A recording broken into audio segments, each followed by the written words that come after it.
नमस्कार दोस्तों, आप क्राइम तो देख रहे हैं। बात करते हैं मुकेश चंद्राकर मर्डर केस की। इस मामले में बड़ा अपडेट सामने आ रहा है। दरअसल एसआईटी की एक रिपोर्ट सामने आई है जिसमें ये बताया गया है कि मुकेश की जब डेड बॉडी को खोजा जा रहा था, जब लास्ट लोकेशन मिली थी, एक बाड़े में गई पुलिस और वहाँ पर 17 कमरों को खोला गया और उन 17 कमरों को जब खोला गया, चेक किया गया तो वहाँ पर डेड बॉडी नहीं मिली थी। इसके बाद बाड़े में ही ये बताते हैं कि एक सेप्टिक टैंक था जिसके पास कंस्ट्रक्शन हुई थी, चिनाई हुई थी, वहीं से पुलिस को शक हुआ और पूरा मामला प्रकाश में आया। मेरे पास वो एसआईटी रिपोर्ट है, मैं उसको हूबहू आपको पढ़ के बताऊंगा कि एग्जैक्टली किस तरह से एक परफेक्ट जांच इस मामले में हुई।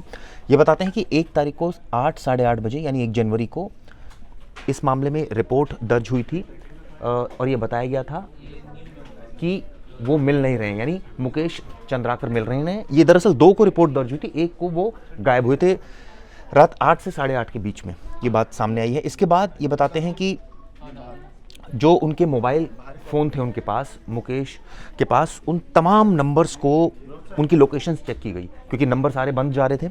जब लोकेशन चेक की गई तो अलग अलग जगह, जैसे नूकनपाल, एक जगह है नूकनपाल, एक जगह है जांगला सेक्टर जो कि भैरमगढ़ की ओर है, वहाँ भी एक लोकेशन आ रही थी। जब पुलिस वहाँ पहुँची, वहाँ सर्चिंग की तो वहाँ भी कुछ नहीं मिला। इसके बाद गुमशुदा के भाई युकेश, जो कि उनके ब्रदर थे युकेश, उन्होंने जीमेल पर अपडेट हुए लास्ट लोकेशन को बताया।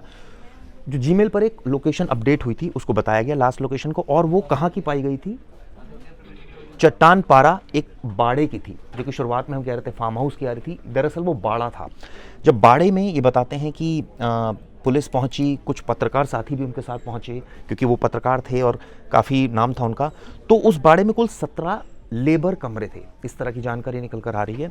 उन कमरों में ताले लगे हुए थे। ताला खुलवाकर चेक करने के लिए बाड़े के ऑनर सुरेश को फ़ोन करके बाड़े की चाबी लाने की हिदायत दी गई। ये कहा गया, पुलिस ने उसको फ़ोन किया सुरेश को, इसका मतलब उस वक्त उसका फ़ोन ऑन था और उसको कहा कि यहाँ की चाबी लेकर आया जाए। ये जो बाड़ा था, ये बताते हैं भैरमगढ़ जो जगह है चट्टान पारा, ये आसपास ये वहीं था ये। इसके बाद बाड़े के सभी कमरों को खुलाकर चेक किया गया लेकिन वहाँ कुछ नहीं मिला। आप सोचिए, 17 कमरों को खुलवाया गया, जो लेबर कमरे थे उनको खुलवाया गया लेकिन कुछ नहीं मिला। बाड़े में नए बने सेप्टिक टैंक के फ्लोरिंग के बारे में पूछने पर, एक सेप्टिक टैंक बना था वहाँ पर जो नया था, उसकी फ्लोरिंग हुई थी। जो सेप्टिक टैंक बना था उसके बारे में जब पूछा गया तो सुरेश ने बाथरूम के रेनोवेशन का कार्य जारी होना बताया। ये बताया कि बाथरूम का जो रेनोवेशन वर्क है वो चल रहा है, इस वजह से वहाँ पर कंस्ट्रक्शन जारी है। सुरेश से रितेश के संबंध में पूछे जाने पर उससे 2 साल से बात नहीं होना बताया गया और जानकारी नहीं होना बताया गया। आप देखिए किस तरह से सुरेश ने शुरुआत में पुलिस को एक तरह से गुमराह करने की कोशिश की। कहा कि उसकी तो 2 साल से बात ही नहीं हो रही है मुकेश के साथ। हम सबको पता है कि मुकेश और सुरेश चचेरे भाई थे और एक भ्रष्टाचार के मामले को उजागर किया था मुकेश ने, जिसके बाद ऐसा कहा जा रहा है कि उनकी हत्या की गई और इसमें 4 लोग शामिल थे, सुरेश और उसके भाई शामिल थे, रितेश जिसमें शामिल है। रात में ही पुलिस द्वारा संदेही रितेश, इसके बाद मैं आपको बताता हूँ, सुरेश चंद्राकर से रितेश चंद्राकर के संबंध में पूछे जाने पर यह कहा कि भाई कोई बात ही नहीं हुई है। इसके बाद रात में ही पुलिस द्वारा संदेही रितेश व अन्य संदेहियों और गुमशुदा मुकेश के सीडीआर को साइबर सेल के माध्यम से उसका एनालिसिस किया गया। यानी कि जब फ़ोन का एनालिसिस किया गया, नंबर्स का एनालिसिस किया गया, जो फ़ोन मुकेश के पास था, उससे पता चला कि जो बात हुई है मुकेश की रितेश से हुई है, क्योंकि लास्ट टाइम रितेश ही उसको बुलाकर लेकर गया था, इस तरह की जानकारी मिली थी। रितेश के पता तलाश के लिए हाईवे के अलग अलग स्थानों में लगे टोल प्लाजा के रात में सीसीटीवी फुटेज निकाले गए। पुलिस के लिए सबसे पहला जो इसमें इंपॉर्टेंट फैक्ट था, अभी तक डेड बॉडी रिकवर नहीं हुई थी, बाड़े के कमरों को खुलवा लिया गया था, लेकिन सबसे इंपॉर्टेंट चीज़ थी कि रितेश का पता चले, क्योंकि रितेश से फ़ोन पर काफ़ी बार बात हुई थी मुकेश की। तो कई सीसीटीवी चेक किए गए टोल प्लाजा के। 2 तारीख को 8:20 पर सुबह कोंडा गांव टोल प्लाजा का एक सीसीटीवी था, उसको चेक किया गया और एक थार गाड़ी वहाँ से गुजरती हुई नजर आई। ये जो थार गाड़ी थी, ये दरअसल इसी में रितेश था और अनुमान के आधार पर एयरपोर्ट रायपुर के फुटेज निकाले गए। आप सोचिए, एक ऐसा अनुमान लगाया गया कि रायपुर एयरपोर्ट के फुटेज निकाले गए, वहाँ पार्किंग पर उक्त वाहन शाम के समय दिखाई दिया। यानी जो सेम वाहन था, जो थार थी, जो कि 8:20 पर सुबह 2 तारीख को कोंडागांव टोल प्लाजा के सीसीटीवी में जो कैप्चर हुई थी इमेज, वही एयरपोर्ट रायपुर के फुटेज में दिखी, उसके पार्किंग में दिखी शाम को। एयरपोर्ट से उस वक्त की फ्लाइट से आने वालों की डिटेल निकाली गई, जिससे जांच पर 2 तारीख को सुबह ही रितेश द्वारा रायपुर से दिल्ली टिकट ऑनलाइन बुक करना पाया गया। देखिए, यहीं से सबसे पहले शक हुआ, क्योंकि जब फुटेज को एनालिसिस किया गया, शाम को पता चला कि थार गाड़ी वहाँ पर है, तो ये पता चला गया कि वहाँ से एक दिल्ली की फ़्लाइट बुक की है और जिसने बुक की है उसका नाम ही रितेश है। यानी कि पुलिस का शक एकदम यकीन में यहाँ बदलता हुआ दिख रहा था। 2 तारीख को सुबह ही रितेश द्वारा ऑनलाइन बुकिंग करना पाया गया। 2 तारीख को सुबह ही टिकट बुक किए जाने पर पुलिस का संदेह उस पर और गहरा गया और इसके बाद उक्त सभी सर्च ऑपरेशन के लिए पुलिस जो है वहीं मौजूद थी। इसके अलावा कई सारे सीसीटीवी खंगाले गए, क्योंकि ऐसा था कि रितेश आएगा। एक टेक्निकल टीम गुमशुदा मुकेश के घर के आसपास के सीसीटीवी कैमरों को खंगाल रही थी। एक जो टेक्निकल टीम थी, जो मुकेश का घर था, जहां मुकेश रहता था बीजापुर में, उसके आसपास जो सीसीटीवी लगे थे उसके घर के, उसको भी खंगाल रही थी। यानी एक टीम एयरपोर्ट पर थी और एक टीम मुकेश के घर के आसपास थी। 2 टीमों की बात हो रही है। रात के समय होने के लिए निश्चित पता नहीं होने से और किस वाहन से मुकेश घर से गया क्लियर नहीं होने से पुख्ता जानकारी वहां से नहीं मिल पा रही थी। ये पता नहीं चल पा रहा था कि मुकेश रात में कैसे गया है। वो रितेश से मिलने गया था 1 तारीख की रात को, वो कैसे गया ये भी साफ नहीं हो पा रहा था जांच में। इसके बाद पुलिस अधीक्षक जो नवनिर्मित कैंप गए थे, वापस आकर गुम इंसान दर्ज कराने ये तमाम सर्चिंग चल रही थी। रात 3 से 4 बजे के बीच पुलिस को गुमशुदा मुकेश और संदेही रितेश व अन्य कुछ सीडीआर मिल गई थी, जिसका अध्ययन करने पर मुकेश के आखिरी कॉल के ऊपर 2 कॉल रितेश से ही हुए थे। जैसे मैंने शुरुआत में आपको बताया कि जो जांच हुई उससे साफ हुआ कि रितेश से मुकेश की बात हुई थी और ये सीडीआर से पता चल रहा था, क्योंकि मुकेश के फ़ोन से काफ़ी चीज़ें निकल रही थी। रितेश के अलावा और कई लोगों की इसमें संलिप्तता थी और इसके बाद पुलिस ने तमाम एनालिसिस किया। अब देखिए कैसे इसको पकड़ा गया। 3 तारीख की बात है, बता रहे हैं कि सुबह दिनेश का पता चला कि वो जिला अस्पताल बीजापुर में है। दिनेश रितेश का ही भाई था, सुरेश का ही भाई था।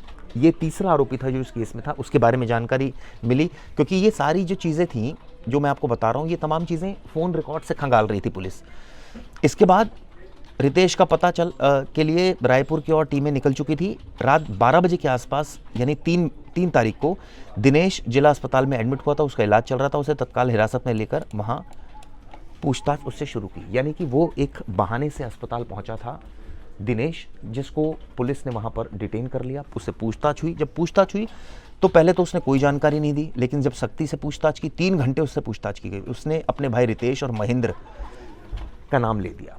सबसे पहले पुलिस पहुंची थी दिनेश के पास। उसने ये जानकारी दी थी कि इस पूरे हत्याकांड में रितेश शामिल है, उसका एक एम्प्लॉय शामिल है, सुरेश शामिल है, ये जानकारी दे दी थी। इसके बाद दिनेश ने घटना में प्रयुक्त रॉड और कपड़े, मोबाइल वगैरह ठिकाने लगाने में, घटनास्थल को साफ करने में, टंकी में शव डालकर फ्लोरिंग करने में मदद करने के लिए की बात कबूल की। दिनेश ने माना कि उसने इस पूरी साजिश में उनका साथ दिया था और ये बताया कि फ्लोरिंग करने में मदद की थी उसने। अब क्या हुआ कि जब पुलिस को ये क्लू मिल गया था तो उसके बाद अब अगली जानकारी थी कि महेंद्र को पकड़ना था, जो कि इसको एम्प्लॉय था।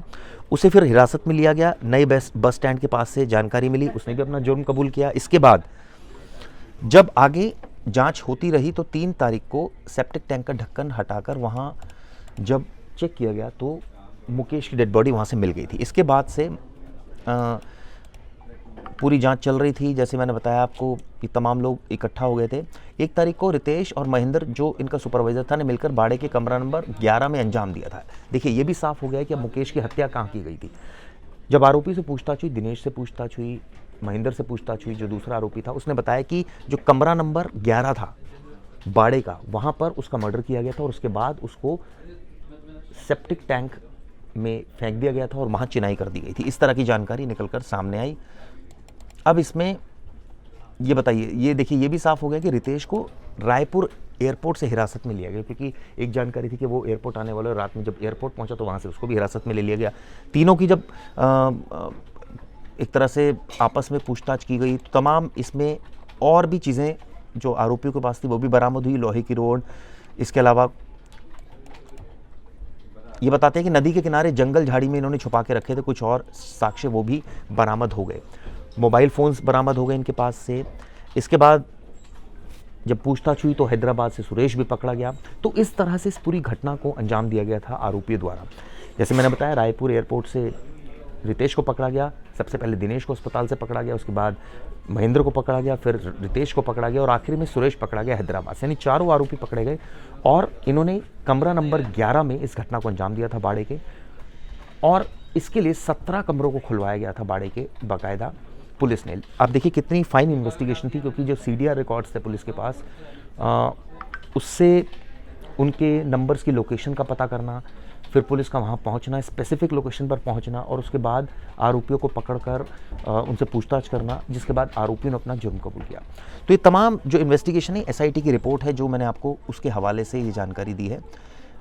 जो इसमें एक और जो चीज़ें निकली है, कुछ डाटा इन्होंने डिलीट किया हुआ है आरोपियों ने, ये भी जानकारी निकल कर सामने आ रही है। इसके अलावा ये 4-5 दिन पहले ही साजिश बनाई गई थी, ये भी बताया जा रहा है, और मुकेश की हत्या रितेश और महेंद्र ने रात 8, साढ़े 8 से 10 के बीच में की थी, ये भी जानकारी निकल कर सामने आ रही है। अब चारों आरोपियों को जिला जेल भेज दिया गया है, न्यायिक हिरासत में है, इस तरह की जानकारी निकल कर आ रही है। इसके अलावा जो मोटिव पता चला है वो पता चला है, इसमें 50 से ज़्यादा लोगों से भी पूछताछ हुई है, और जो मोटिव पता चला है वो सिर्फ यही है कि वो उसके खिलाफ खबरें जो है वो कर रहा था, जो कि मुकेश इसका रिश्तेदार लगता है, अपने चैनल में इसके खिलाफ न्यूज़ चला रहा था। इसी की जांच जब हुई, जब पता चला कि इसी वजह से सुरेश काफ़ी खफा था, जिसके बाद उसने इस तरह की घटना को अंजाम दिया। तो हर एक एंगल से मामले की जांच जारी है, लेकिन मोटिव भी क्लियर हो गया, आरोपी भी पकड़े गए। लेकिन जो इन्वेस्टिगेशन थी, SIT की रिपोर्ट मेरे पास है, जिसको मैंने आपको हूबहू पढ़ के बताया और बताया किस तरह से इस पूरे मामले की जांच आगे बढ़ी। ये वीडियो कैसे लगी ज़रूर बताइए दोस्तों।